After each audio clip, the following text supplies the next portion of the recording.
Hello everyone, unfolding literature চ্যানেলে সকলকে স্বাগত জানাই। ওয়েস্ট বেঙ্গল স্কুল সার্ভিস কমিশনের এসএলএসটি এক্সামের জন্য যে প্র্যাকটিস সেটগুলি চলছিল বা এমসিকিউ সিরিজটি চলছিল, সেটার আজকে প্র্যাকটিস সেট নাম্বার 19 নিয়ে চলে এসেছি। এবং আজকের টপিক হচ্ছে দ্য ডার্কলিং থ্রাশ নামে একটি পোয়েম, যেটা কিনা 19-এর সিলেবাসে রয়েছে। তো এখানে কিন্তু মোট 20টা এমসিকিউ নিয়ে আলোচনা করব। তো তোমরা 20-র মধ্যে কত পাচ্ছ সেটা কিন্তু অবশ্যই কমেন্ট করে জানাবে। তো প্রথম question, in what season is the poem set? কোন সিজনে এই পোয়েমটাকে সেট করা হয়েছে? A spring, B summer, C autumn, নাকি ডি উইন্টার? তো এখানে কিন্তু একটা উইন্টারের সময় বলা হয়েছে, যেখানে বাইরেটা চারদিকে একদম গ্রে মানে বরফে পরিপূর্ণ এবং ভেতরে সবাই কিন্তু আগুন জ্বেলে রেখেছে মানে ঘরের ভেতরে। তো 2 নম্বর, what time of the day is describe in the poem? এখানে দিনের কোন সময় এখানে ডিসক্রাইব করা হয়েছে? A noon, B sunset, C midnight, D early morning. তো অ্যান্সার হয়ে যাচ্ছে সি মিড নাইট। 3 নম্বর, what does the word darkling suggest in the poem? Darkling ওয়ার্ডটা কি সাজেস্ট করছে এখানে? A brightness and light, B transition into light, C darkness and gloom, C joy, D joy and hope. তো এখানে answer হয়ে যাচ্ছে C darkness and gloom. তো ডার্কলিং কথাটা কিন্তু ডার্কনেস আর গ্লুমকে বোঝাচ্ছে, ঠিক আছে। 4 নম্বর, what is the overall tone at the beginning of the poem? তো এই পোয়েমের শুরুতে ওভারঅল টোনটা কিরকম ছিল? A celebratory, B hopeful, C melancholic, আর ডি ইনডিফারেন্ট। তো অ্যান্সার হয়ে যাচ্ছে মেলানকালিক। তো এই পোয়েমের টোনটা কিন্তু মেলানকালিক। 5 নম্বর, what natural element is described as the weakening eye of the day? তো weakening eye of the day বলতে কোন ন্যাচারাল এলিমেন্ট মানে প্রাকৃতিক কোন বস্তুর কথা এখানে বলা হয়েছে? এ মুন, বি সান, সি ফায়ার, ডি লাইটনিং। তো এখানে কিন্তু সানের কথা বলা হয়েছে। তো অপশন বি হয়ে যাচ্ছে সান, মানে হচ্ছে the weakening eye of the day. 6 নম্বর, what metaphor is use to describe the land in the second stanza? তো সেকেন্ড স্ট্যান্জাতে ল্যান্ডকে মানে ল্যান্ড বোঝাতে কোন মেটাফর ইউজ করা হয়েছে? A dead body, B a funeral pyre, C a ghost, আর a stretched corpse. তো এখানে অ্যান্সার হয়ে যাচ্ছে এ স্ট্রেচড কর্পস, ঠিক আছে। এবার 7 নম্বর, what is the mood created by the imaginary of frost and gloom? তো এখানে ফ্রস্ট অ্যান্ড গ্লুম এই ইমাজিনারি দিয়ে কি মুড ক্রিয়েট করা হয়েছে?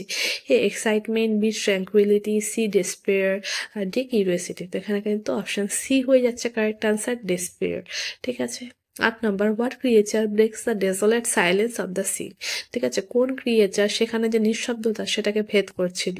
এ আউল, বি রাভেন, সি নাইটেঙ্গেল, নাকি ডি থ্রাশ? তো এটা কিন্তু কবিতাটার নামটাই হয়েছে দ্য ডার্কলিং থ্রাশ। তো এখানে কিন্তু থ্রাশ নামে একটি পাখি সেখানে যে নীরবতা সেটাকে কিন্তু ভেদ করছিল, তার যে আওয়াজটা সেটাকে বোঝানো হয়েছে। অপশন ডি হয়ে যাচ্ছে কারেক্ট অ্যান্সার। এবার 9 নম্বর, how does Hardy describe the থ্রাশের অ্যাপিয়ারেন্স? তো থ্রাশের যে অ্যাপিয়ারেন্স মানে তার যে দৃশ্য, তার যে চেহারা, সেটাকে কিভাবে বিবরণ দিয়েছিল হার্ডি?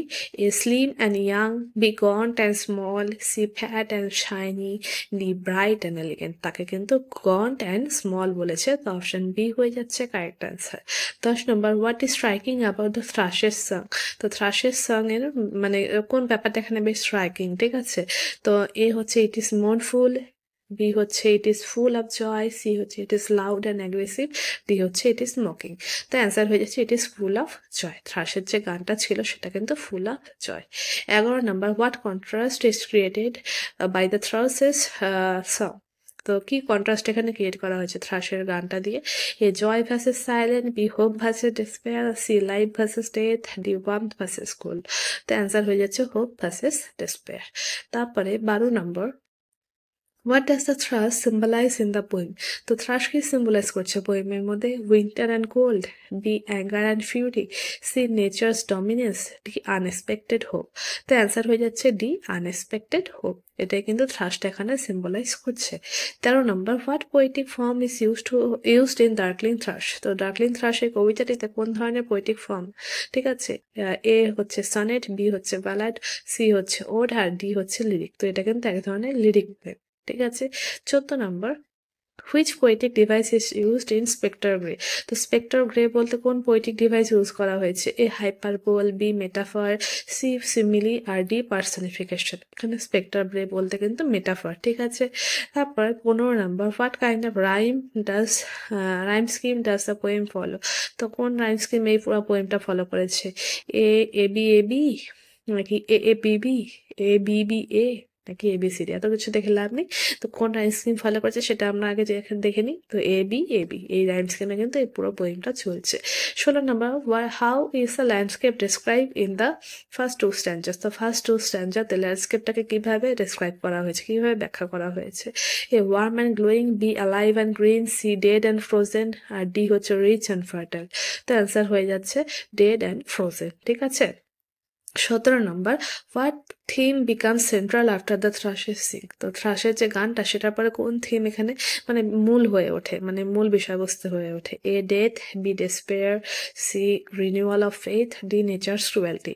তো অ্যান্সার হয়ে যাচ্ছে C রিনিউয়াল অফ ফেথ। এটা কিন্তু মূল বিষয়বস্তু হয়ে ওঠে থ্রাশের গানটার পর।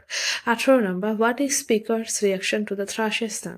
তো থ্রাশের গানের প্রতি স্পিকারের কি reaction? A immediate joy, B confusion and wonder, C anger, নাকি D বোরডম? তো অ্যান্সার হয়ে যাচ্ছে B confusion and wonder. 19 number, what does the poem say about the hope in harsh condition? তো এই পোয়েমে হোপ নিয়ে কি বলা হয়েছে, মানে হার্শ কন্ডিশন মানে কঠোর অবস্থা। তো A hope never survives, B hope is meaningless, C hope can emerge unexpectedly, আর D হচ্ছে hope brings suffering। তো অ্যান্সার হয়ে যাচ্ছে hope can emerge unexpectedly। তো এবার last question 20 number, who is the poet of the darkling thrush? খুবই easy একটা question, সবার জানা উচিত। Option A W.B. Yeats, option B John Keats, option C Thomas Hardy, option D হচ্ছে Robert Frost. তো option এখানে অ্যান্সার হয়ে যাচ্ছে সি থমাস হার্ডি। তো এখানে কিন্তু আমার 20টা প্রশ্ন শেষ হলো। 20-র মধ্যে কত পাচ্ছ অবশ্যই কমেন্ট করে জানাবে, এবং এরকম যদি আরো ভিডিও তোমরা পেতে চাও তাহলে কিন্তু অবশ্যই চ্যানেলটিকে সাবস্ক্রাইব করবে।